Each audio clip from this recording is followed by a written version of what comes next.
Hello students, welcome to Legacy IAS Academy. In this particular video, we are going to discuss about news coming from the Assam-Nagaland border. In this context, Assam's MLA has dismissed any claim made by the villagers of Assam that Naga people are trying to grab land in the Assamic areas. So what is this entire debate, what is this entire dispute, and why villagers, local Assamese villager fears that Naga tribes may try to grab land that actually was governed by Assam till now. In this context, the MLA of Sarupathar region of the Assam, MLA is called as Biswajit Phukan. He has clearly stated that the tension obviously has increased in the recent times along the Nagaland and Assam border, especially after Assam government has began eviction of people and has begun to clear encroachment from the forest area as such. At the same time, how it is dismissed that there is no such plan by the Naga bodies or even Nagaland government to encroach upon the border villages that lies along the Assam-Nagaland border. These villages lie in the region that is called as Golaghat as such. Also, he has urged residents not to panic and politicize the issue and maintain the calm and peace in this particular area as such. Now, if you look at the background, why local villagers have begun to fear that Naga would try to encroach upon their land, the reason is because the Naga settlers have begun to arrive and come in the Nambar area as such. But again, MLA has assured that like many people are continuously coming to Assam from all across the India and then are going back to their home. Similarly, the coming up of Naga settlers is nothing but they are like a tourist. They have come there, they will visit, they will not settle there permanently, they will go back again to their home as such. So he has downplayed overall what he can call as the concern raised by the villagers in the border areas of Assam, and at the same time he also has highlighted the area where there is a genuine fear by Assamese villagers that Nagas can encroach upon and can take up their land. Currently, it lies in what is called as DAB, that is Disputed Area Belt. And as of now, Disputed Area Belt is being governed as per the directive given by the Honorable Supreme Court of India. And as per that directive, this particular area is under the administrative control of the Assam government and such, and that is why there is no need to fear. This is what is the message being given by the Assam government. Now, if you look at the overall northeastern states, we know that total we have the 7 states called as 7 sisters, and one of the largest state that you have here sharing border with almost all the states of northeastern India except Sikkim we have is Assam. So you can see here we have the Assam, and this region that you can see sharing a border with Myanmar in the east and further Assam in the west is the small state of Nagaland with capital Kohima. Once upon a time, Nagaland was nothing but a part of the state of Assam itself. Later on, it was created and separated as a separate state as such. Now, Assam government also, if you try to understand what is the background, why suddenly the demand that the demand of Naga tribes also in this area is being seen, and why there is a genuine fear by the Assamese people here. The reason is because Assam government in the recent time has begun to launch an eviction drive,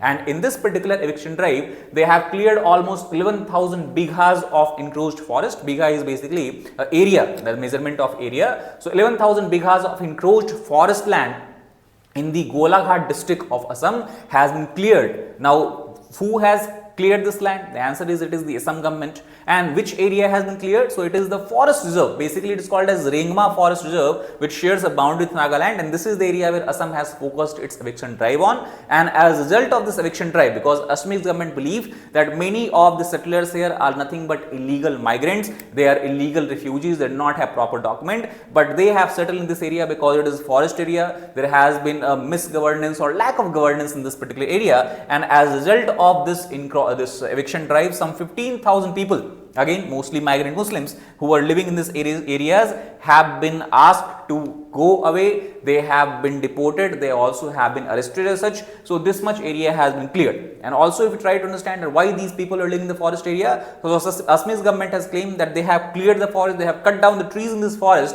and in that cleared area they have planted betel nut, and they were earning money by selling betel nut as such, and that is where you have Assamese eviction drive that is focused upon. Now, if you talk about the area, that is where the Naga and Assam have a dispute. So overall, if you try to understand the current border between Assam and Nagaland is something like this one.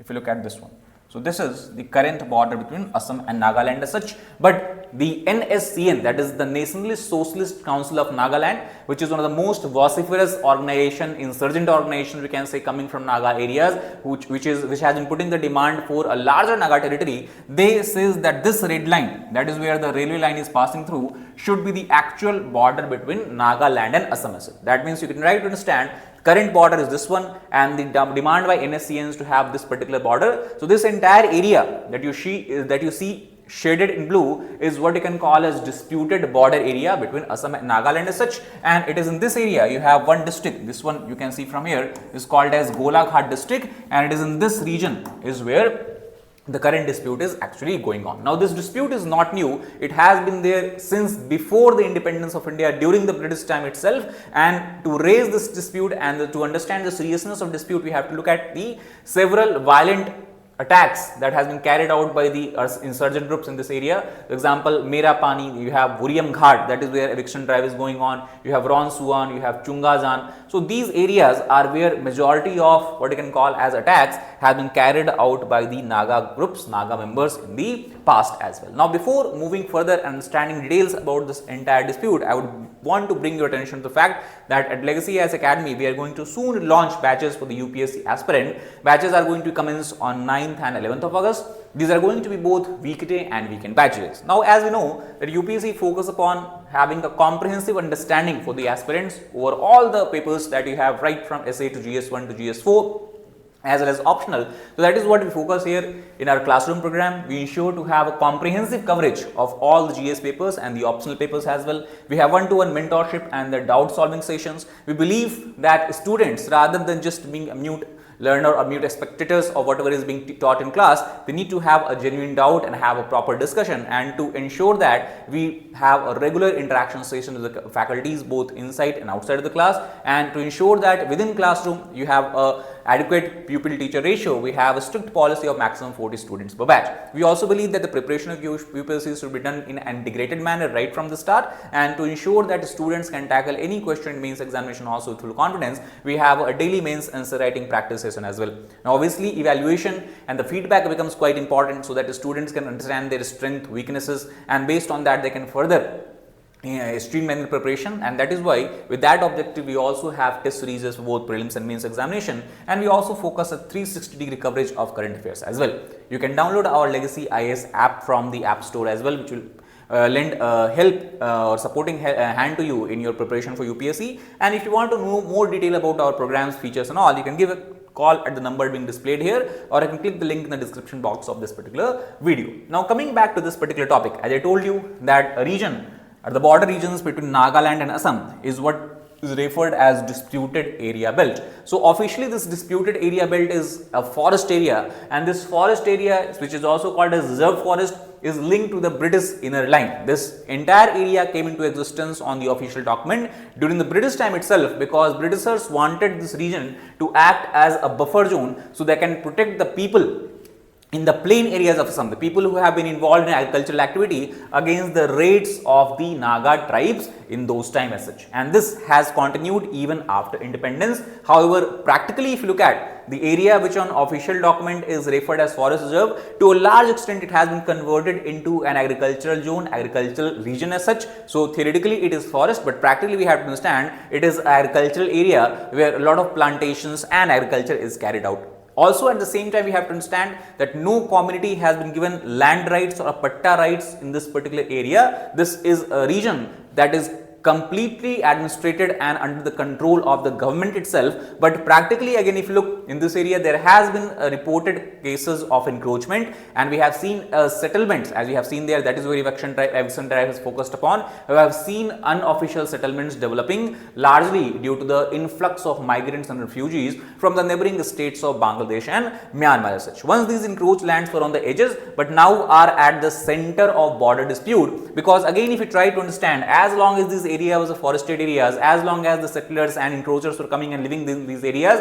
there was no threat either to the people of Assam, or there was no such demand from the Naga parties, Naga land, this NSCN itself as such. Now if you look at the brief history of this entire discussion, entire basically dispute, I told you that it was in the British period itself, the entire area was classified as a reserve area and protected area. And till 1962, Assam and Nagaland were part of same territory. Basically, Nagaland was part of Assam itself. But in 1963, after the passage of State of Nagaland Act in 1962, Nagaland was created as a separate state, and that is when you have the genesis of the problem or the genesis of this dispute between the states of Assam and Nagaland. After that, you have several commissions that were appointed, several committees were appointed to look into the nature of dispute and come up with a solution as such. The committee's name you can see from here: Sundaram Committee, Sastri Commission, then you have J.K. Pillai Commission. And finally, in 1998, Assam government went to Supreme Court with regard to the boundary with Nagaland, and since this entire area is under the directive of Supreme Court and is controlled by Assam under the disputed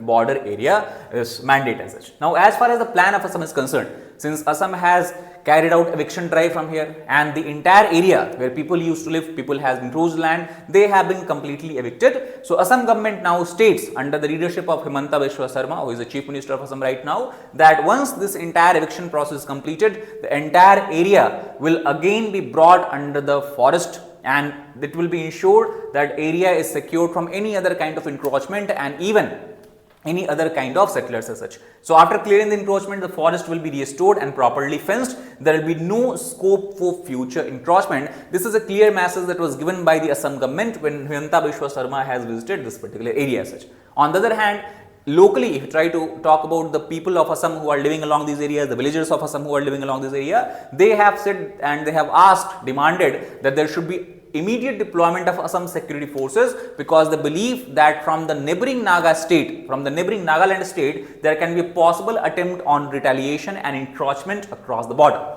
And this fear is not ungrounded. There is genuine fear about this. The reason is because 2 days back, 3 of the Naga village councils in the border areas, they had released a statement and they had publicly claimed that the part of Assam's Negri Bill region, that is where eviction drive is going on in the Golaghat region, is historically have always been part of the Naga territory. These were the land that belonged to the ancestors of Naga tribe, and this is the reason why longest time interstate boundary dispute has come into the sharp focus. Now we talk about the claims of the Naga village council. So this claim, if you look at the video, and in the video the 3 heads of the Naga village council, they are clearly saying that we are unaware of any agreement between the states. States here means Nagaland and Assam. They have said that they will not honor the state agreement between these two governments. They will only look at what has been their ancestral property, what has been their ancestral land, and that is what they are saying, that after the eviction I will reclaim the land of my forefathers in any way possible. Now such kind of statement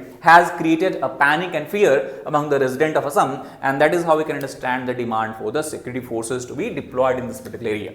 Now this entire situation, you can also understand NSCN has played a role of inciting the people here, because they have said that the eviction drive is nothing but a clever and shrewd move by Assam government, because it was well planned in advance. Now what NSCN is claiming, that it was the Assam government first who encouraged illegal Bangladeshi immigrants to come and settle in the border areas, and then has evicted them largely with the purpose of grabbing the land of Nagas itself. And the eviction drive at Uriam Ghat is one of the series of such operations, and this is nothing but a shrewd and well planned move by the Assam government, and that is how also we can understand that they are encouraging and inciting people in the border areas that you should go claim and take the land that historically belonged to the Naga ancestors. So this is how we can understand the entire dispute between Nagaland and Assam as far as the border areas are concerned. That is all about this particular video. If you like the video, please hit the like button, share it with your aspirants, subscribe to the channel for more such content. Thank you very much.